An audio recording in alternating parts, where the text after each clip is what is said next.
Hi guys, welcome to our channel Telugu audio stories with Maithri. నా ఛానల్ని ఎవరైనా ఫస్ట్ టైం చూస్తున్నట్టయితే తప్పకుండా లైక్ చేయండి, షేర్ చేయండి అండ్ కామెంట్ చేయండి. ఎంత బాగైతే మాత్రం 10th ఎపిసోడ్. ఇక స్టోరీలోకి వెళ్ళిపోదామా?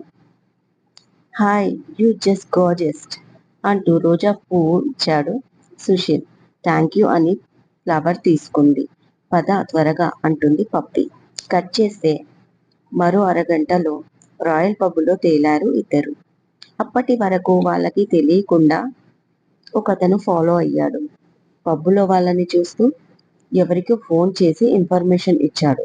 చాలాసేపు వాళ్ళని వాచ్ చేస్తూ ఫోన్ మాట్లాడుతూ ఉన్నాడు. ఆ తర్వాత కూడా వాళ్ళని ఫాలో అయ్యాడు. నెక్స్ట్ సెమినార్కి ప్రిపేర్ అవుతున్న ఉషాకి కాల్ వస్తుంది శ్రీనివాస్ నుంచి. హలో అంటుంది లిఫ్ట్ చేసి. ఉషా ఉషా అంటాడు కంగారుగా. ఏమైందండి? ఆ కంగారేంటి? అంటూ పైకి లేచి అడుగుతుంది ఉష. అది అది మన పప్పిని ఎవరో ఎత్తుకెళ్లారంట అంటాడు. ఏంటి? మన పప్పిని ఎత్తుకెళ్లారా? ఎవరు? అడుగుతుంది భయంగా ఉష. అదే తెలీదు. ఇవాళ సండే కదా, ఇంట్లోనే ఉందంట. ఓ నలుగురు మనుషులు వచ్చి ఇంట్లో వస్తువులు చెల్లాచెదురు చేసి ఎత్తుకెళ్లారంట అంటాడు చాలా కంగారుగా శ్రీనివాస్. అదేంటి? ఎవరు వాళ్ళు? అడుగుతుంది ఉష. అదే తెలీదు. నాకు చాలా కంగారుగా ఉంది. ముందు నువ్వు బయలుదేరు, నేను కూడా బయలుదేరుతున్నా అంటాడు శ్రీనివాస్. వెయిట్, పప్పిని ఎత్తుకెళ్తే నేను ఎందుకు బయలుదేరడం? జైకి కాల్ చేయి, అతను ఉన్నాడు కదా అంటుంది. అంటే అని అడుగుతాడు టెన్షన్గా శ్రీనివాస్. అంటే ఏముంది, అన్ని వాడే చూసుకుంటాడు. ముందు వాడికి కాల్ చేయండి. వాడికేం తెలుసు? మనం ముందు వెళ్ళి పోలీస్ కంప్లైంట్ ఇద్దాం అన్నాడు శ్రీనివాస్ భయంగా. అవసరం లేదు, మీరు క్యాంపు కంప్లీట్ చేసుకొని రండి. అలాగే నేను కూడా సెమినార్ పూర్తయ్యాక వస్తాను. ముందు జైకి కాల్ చేయండి అంటుంది. నీకు పిచ్చి పట్టిందా ఉషా? అసలే టెన్షన్గా లేదా నీకు అని అడిగాడు కోపంగా శ్రీనివాస్. ఇప్పుడు పడాల్సింది టెన్షన్ కాదండి, జాగ్రత్త. ఫస్ట్ వాడికి కాల్ చేద్దాం. మీరు వద్దు, నేను చేస్తాను. మీరు అనవసరంగా కంగారు పెట్టేశారు అంటూ కాల్ కట్ చేసి జైకి కాల్ చేస్తుంది ఉష. నెక్స్ట్ డే బోరు పనులు కంప్లీట్ అవ్వడంతో ఆ రోజు తన ల్యాండ్లో కాలాలు వేస్తున్నారు. ఆ పనిలో హడావిడిగా మొదలయ్యాయి. రెస్టారెంట్ నుంచి డైరెక్ట్గా ల్యాండ్కి వెళ్ళిపోయాడు జై. అక్కడ వర్క్ చూస్తుంటే ఫోన్ మోగడంతో అత్త చెప్పు అన్నాడు లిఫ్ట్ చేసి. జై, ఇంటికి వచ్చి ఎవరో పప్పిని కిడ్నాప్ చేశారంట. ఏంటి? అన్నాడు జై.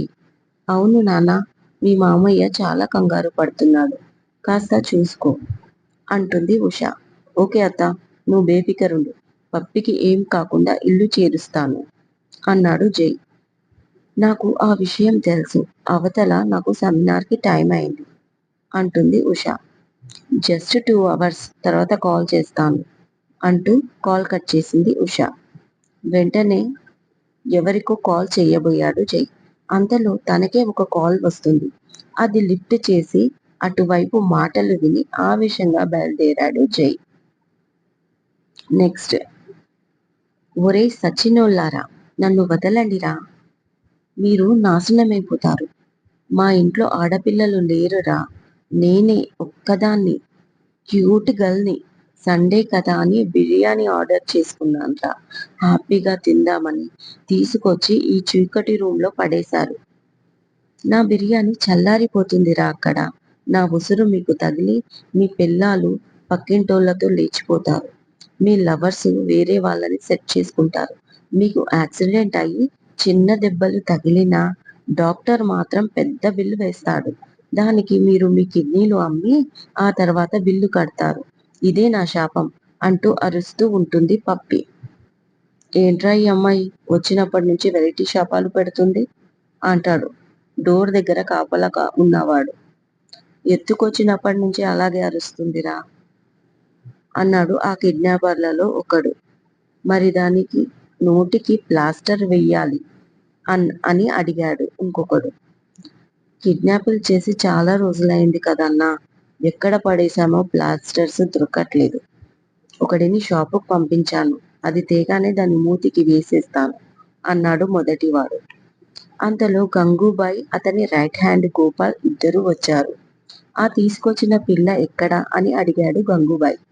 రూమ్ లో ఉందన్నా, ఒక్కటే అరుస్తుంది అంటాడు రూమ్ దగ్గర ఉన్న కాపలావాడు. ఒరే గోపాల్, దాన్ని బయటికి తీసుకురా.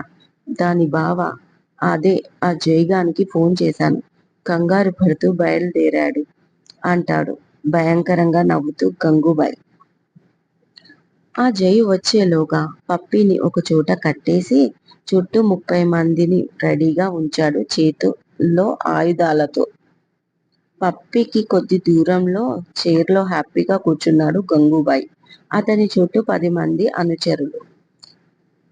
ఇప్పుడు వాడు వస్తాడు. వస్తూనే నా మరదల్ని ఎందుకు కిడ్నాప్ చేశారు, వదలండి అంటాడు అని ఎంట్రన్స్ వైపు చూపిస్తూ చెప్పాడు గంగూబాయ్.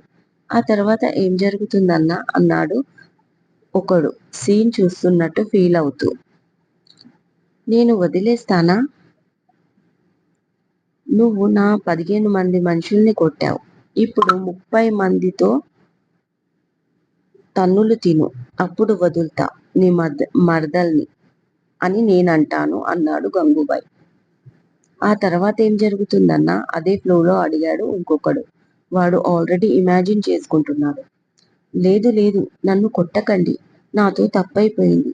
మరొకసారి మీ ఏరియాలో నోరు తెరవను అని చెంపలేసుకొని మరి నాకు వాడు సారీ చెప్తాడు అన్నాడు గంగూబాయ్.